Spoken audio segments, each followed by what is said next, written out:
Hello, this is Grégoire, aka Greg, from Greg's Whiskey Guide, the website, not very active at the moment, I'm sorry, and the YouTube channel. This is with my new camera, hoping it's okay.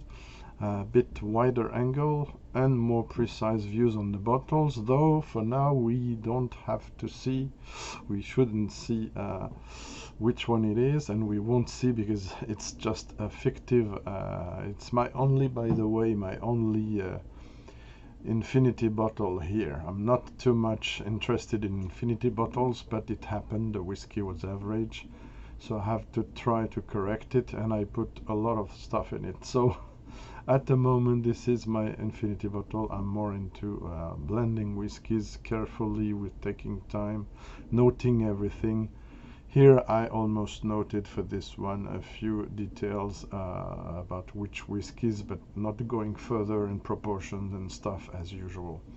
We'll see how it evolves, and I hope to be able to resume again my experimenting of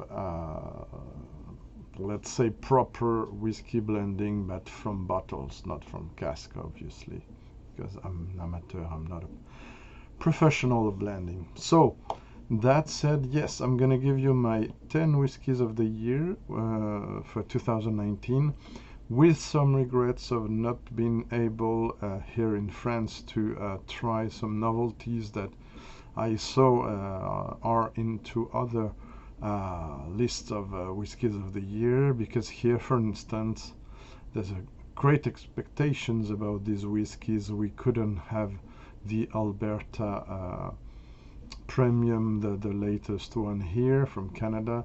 We couldn't not have also the GP Wiser's 23 years old cask strength, which I probably would have been in there, I guess. It's only a guess. There is no Lot 40 cask strength this year as the winner or contender. I've tried it during Whiskey Life Paris. Again, apologies for not having published yet my report. I had some health issues, a lot of difficulties to focus on things, especially spend hours in writing. It's very hard for me at the moment. So but you're gonna see there some of those whiskies I've tasted at Whiskey Life Paris and also Salon du Gars. You're gonna see, in fact, in this video a summary of my favorite whiskies of the year. As usual, non-exhaustive. They are other whiskies that could have been in the list. I have two runners-up, two very beautiful runners-up that are, but I had to mention them, but they can't be in that list, official whatever, because simply they are way too overpriced in my opinion, and it's a shame because these are beautiful whiskies. So yeah, there are I will mention them now. But for me, I'm not encouraging you to buy them because they are way too expensive for what they are. So yeah, it's a trend, and the shortage of cask doesn't explain everything. The cask type used as well. I think it's a bit of a scandal, this. So okay, but let's mention them despite this huge reservations on these whiskies, but they were so beautiful I have to mention them. So number 12, or runner-up, first runner-up, Port Charlotte 2004, 30 years old. That was matured in Chateau Yquem Sauternes, which is a sweet white wine from France. Sauternes cask, bottled by the Spirit Shop Selection, which is an indie bottler from Taiwan, driven by Mr. Eric Huang. This was bottled, it was cask 1053, bottled at 53.7 ABV, and sold around 272 euros in France. what's this madness? There has been some Octomore, there has been some other whiskies, even from French distilleries, some I have, at much lesser price, and there were Chateau Yquem, so come on. But it's well, probably the most beautiful Port Charlotte I ever tried, I have to say. Very delicate, very balanced cask, very subtle on the fruits, candied fruits, yellow fruits, orchid fruits, and the very delicate pit there is there. It's an absolutely stunning whiskey. I think I gave it a 94 or something like that. Yeah, 94 out of 100, but too expensive to be on the list, honestly. Just a mention, okay. Then another one which was absolutely stunning with this very particular specific rose flower and Turkish delight, rose perfumed pastries. It was the Whistle Pig 12 years old Old World cask, which was including 63% Madeira wood, 30% Sauterne once again, and 7% port casks. It was bottled at 43%, and again over 200 euros, 210, or I saw it even at 250. No, it's not possible. The regular Whistle Pig, which is in the list, I can tell you already, isn't that expensive, and though more expensive in Europe than in the US and in Canada. So yeah, the second runners-up doesn't make it on the list because of its price, and it's the same rating, guys, 94 out of 100. Beautiful whiskey, but way too overpriced. Okay, so I give you number 10 on the list. It's the Bimber first release, yes. An English whiskey matured in with a Solera system that had held previously 20, I was told at the show, to 30 years old Pedro Jimenez sherry casks. 100 bottles only, beautiful packaging, beautiful wooden box crafted by themselves, designed by themselves. Very promising distillate, though an important maturation in one cask. It seems, because I cannot judge it really, it seems that the distillate shined a bit through that one. I gave it a 91.5 out of 100, where I gave around 84, 85 maybe to the second release, the Richard Casks one, which is good. Honestly, it's good, but for me it is less balanced than this one and doesn't let really apparently the distillery style really shine as it should, and it's a bit too wood technologic for me, a bit too much wood and spices. Pleasant, but not at the level at the first release. So I really hope in the future they're gonna be able to do something that lets better the distillery style shine, which, for instance, more first fill and second fill bourbon cask, and that's all. Just my opinion. Number 9 now, yes, is the Compass Box Myth and Legends number 1, which I wrote somewhere it was only a blend, which is an insult both to Compass Box and to the blended whiskey style and the blended malt style. Yes, this is a single malt, but John picked very, very carefully three or more, at least 3 different ages, vatted them together and reduced to 46%. And yeah, he picked Ball Blair casks from 16, 18 and 22 years old. Again, some reservation, that's why it's not higher on the list. 169 euros is a bit pricey, I think. I understand it's because they are older casks, but as it's an indie bottling and undisclosed, I consider it should even have been less expensive. Let's say 130 or something like that. Recent offerings from Comforts Box over 130 euros. John, you have to understand that. Are going a bit over what many of us can afford, so it misses the customer at some point. That said, number 8.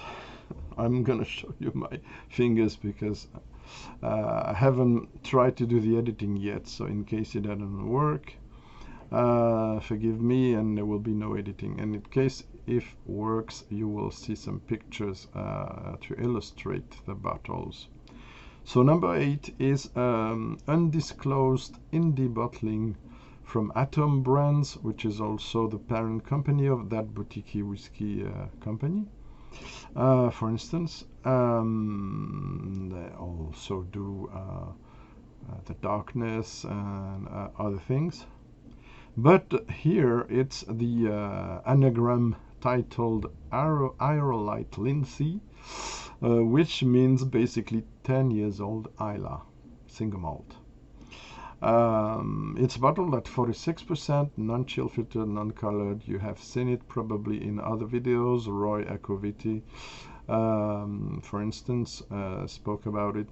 It's a beautiful Isla. I don't have it, unfortunately. It's not distributed everywhere yet, but it's on my wish list. Around 55 euros, I think. I saw it somewhere online. A beautiful Isla, a great value. Something. It's a very mellow, medium peated, let's say, single malt, very well made. Honestly, it's an easy drinking whiskey. It's something that should appeal to every pit lover, and probably beyond. Okay, so number 7 is a new distillery. I was not very far from it last year when I went to Lindor. It's a Kingsbarns distillery from the Lowlands, which is very close to the St. Andrews Golf Club. So it's, let's say, half an hour maybe from Edinburgh by car. Kingsbarns first official release, a bit more than 3 years old.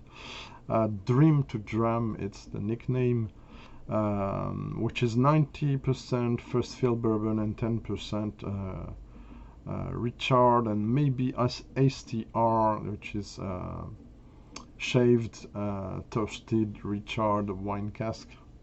46% ABV, around 55 euros. It is very well made. Lots of pleasant notes, citrus fruit, vanilla, coconut. It's an easy drinking aperitif, which I recommend. Number 6 now, it's Deanston. Yes, you will see several Deanstons there in my list. Deanston 2002. Limited release, 16 years old, organic Oloroso cask finish, bottled at 50.6%, sold around 120 euros online. Sometimes hard to find, but it's a sherry monster, beautiful sherry monster, very well made, still with that Deanston mellow, malty style that I like.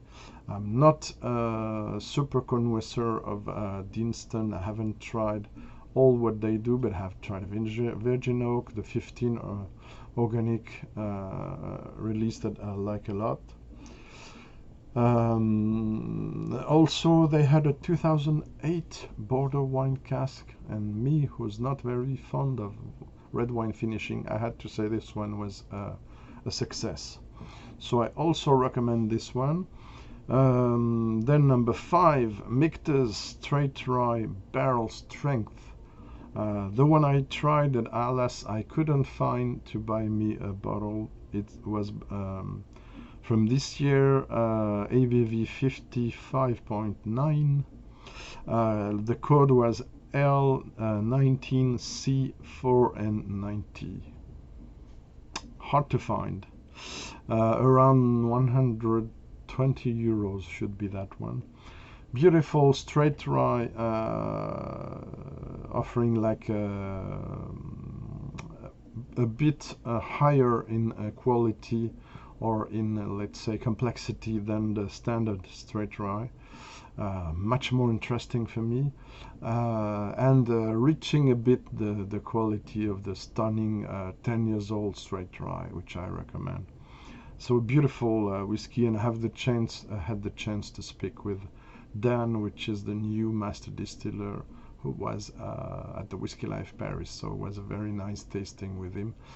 And I brought back 2 CL sample of it to assess it twice. So that makes in fact 3 tastings and 2 with taking notes. So all these whiskeys listed here are whiskeys I've tried at least 2 times. So I can be more positive, or I mean more sure of what I say about them.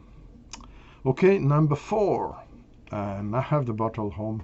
I forgot to well, everyone had to be at the same level, picture or no picture at all. So yeah, Whistle Pig 10 years old, 100% rye.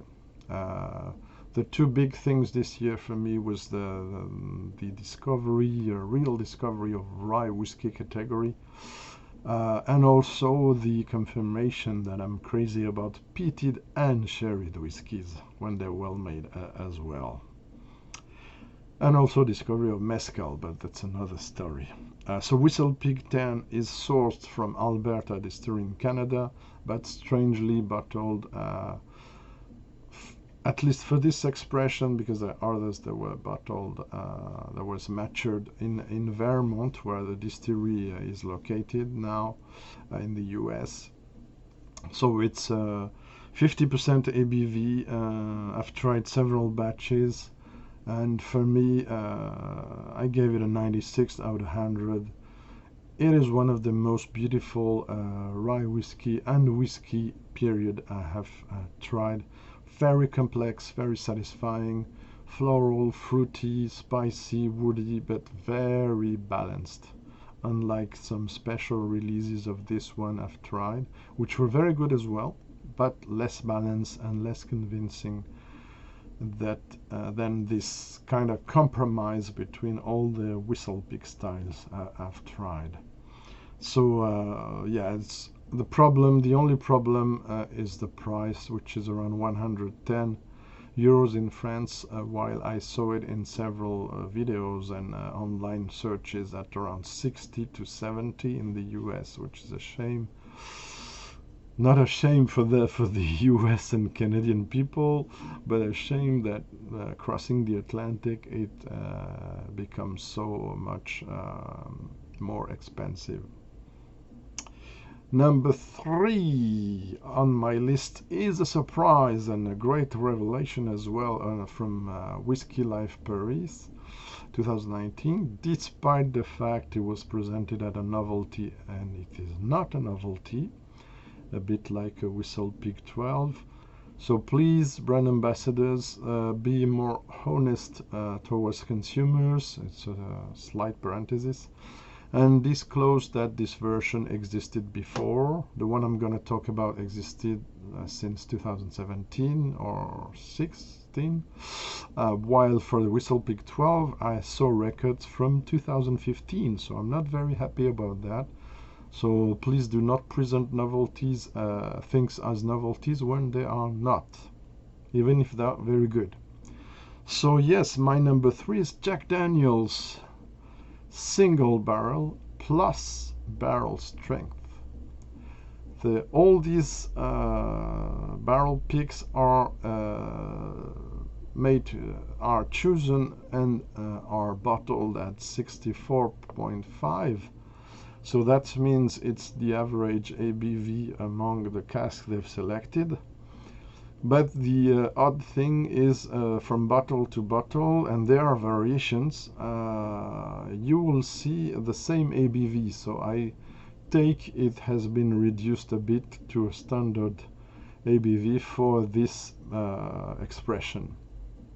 But anyway, it is very good. It's full maple driven, but more complex than that. But when I say full maple driven, it's that the maple note is very important here and is very complex.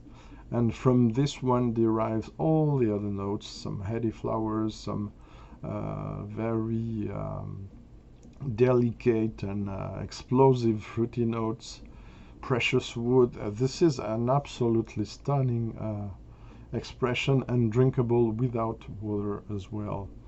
And this one reaches 96 of the 100, and it's only around 90 euros, which I think it's a fair price for this kind of treasure. Number 2 on my list now. It's a very good surprise, not so much a surprise because the distillery works now very well, and I cannot complain honestly about many expressions they do. Beautiful stuff from Ben Romach Speyside single malt distillery, and it's the 2008 vintage cask strength batch 1, bottled at 57.9 ABV, sold around 80 euros in France, a bit less. I saw it at 65 at the Whiskey Exchange. I order it there, by the way, so I will confirm notes and publish notes later on because I couldn't get my hands on it before. Beautifully made single malt with a very clever mixing of first fill bourbon and first fill sherry casks. Medium to heavily peated, I think. Beautiful nuts of fruits, red fruits, some even maybe bacony notes from the smoke and the sherry, but also a very delicate balance as well. Sorry, something very expressive. Excuse me, we all need water. Yeah, I'm very enthusiastic about this one, and the quality price ABV value is very high at around 65 to 80 euros. Let's say 80 euros here and less expensive abroad. Number 1 is an exception to what I was saying before. Sorry, guys. That is, it's a bit expensive, but it can be justified by the age and the AB and the fact it is cask strength and the rarity of that cask type. So let's say I forgive the distillery to put such a price, even if I'm not very happy because the entry, the MSRP or RPP price, which was around 175 euros, alas, it had to be very quickly sold, so I guess that's why I see only secondary market prices that are over 230, 50, etc. It has gone crazy. This is one of the most beautiful packaging as well I have seen, playing with the color, deep brown color, and the blue violet label of it. It's the Deanston 1997 vintage. It's 21 years old, and it's the Palo Cortado cask finish, so it means a kind of a special kind of sherry. Bottled at 51.8, and discovered this prior to a French show called Salon Club Expert du Gars in the autumn. Was invited into a press presentation of most of the novelties, spirits and whiskies and other spirits, and honestly it stole the show, and I was very happy to try it at 2 times. While at the salon, the show after it, it wasn't presented there because it was a bit rarer and there were less bottles available. So I was very lucky to try it. If you like, let's say, malted whiskies, if you like in the morning your cafe latte with lots of natural caramel, some kind of even of nutty notes, some slightly red fruit on the background, something very subtle, creamy, delicate, absolutely gorgeous, very easy drinking whiskey. This is for you. This is really one to look after if you have some money. I couldn't buy me one. I should have saved money for it. I think it's too late now. But yeah, I really recommend. This is really a love affair for me with this whiskey. So I've decided to put it number one. So that's it. Thank you very much, everyone. I hope you had a beautiful end of year and will have a great year 2020. I will give you my wishes later on as well. Thanks to everyone who supported the channel. Also a little wink here to New Drum Drinker, my favorite young whiskey channel, new whiskey channel on YouTube. Really nice guys and having a great spirit of sharing their thoughts and also their joy to make videos. There's other great channels around. I will speak also about them other times. Stay tuned for the next one, and people, take care and have fun. Bye bye.